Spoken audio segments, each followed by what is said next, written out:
میں نے آپ کو سنایا تھا نا حضرت سیدنا بابا فرید گنج شکر نے بسم اللہ پڑھ کے تالا کھول دیا تھا، واقعہ سنایا تھا نا آپ کو.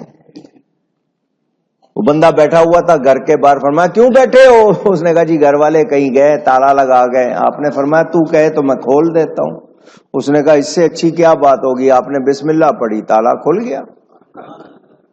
وہ کہنے لگا لو جی میرے ہاتھ تو نسخہ آ گیا، اب تو جب بھی کہیں تالا کھولنا ہوگا بسم اللہ پڑھوں گا کھول لوں گا. وہ گھر والے پھر کسی دن جانے لگے، کہنے لگے ہم جا رہے ہیں یہ چابی رکھ لے، روز تو بابا صاحب نہیں آئیں گے نا، یہ چابی رکھ لے. اس نے کہا نہیں تم چابی رکھو، بابا صاحب نے مجھے نسخہ بتا دیا. کہا رکھ لے، نہیں مانا، چلے گئے. یہ آیا آ کے اس نے بسم اللہ پڑھی، تالا نہیں کھل رہا. ایک بار، دو بار، تین بار. کہیں قاریوں کی طرح ذرا قراءت کر کے اچھی طرح پڑھو.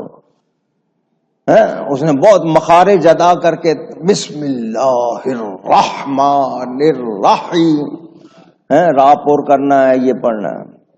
تالا نہیں کھلا. وہ بندہ کوئی گزرا، اس نے کہا کیا بات ہے تالے سے کشتی کیوں کر رہا ہے؟ اس نے کہا یار اس طرح ایک دن تالا بند تھا، بابا صاحب آئے تھے، انہوں نے بسم اللہ پڑھی تھی کھل گیا، آج میں نے 100 بار پڑھی ہے نہیں کھل رہا.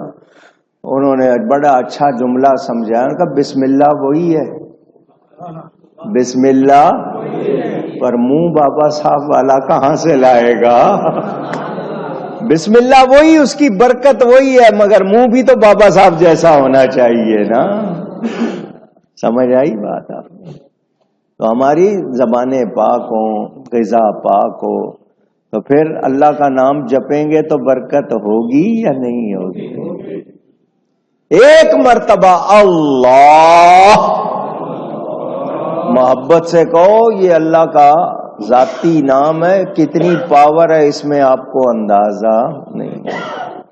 مگر ہمیں اندر سے بھی ایمان کے بھی کچے، اپنے حال کے بھی کچے.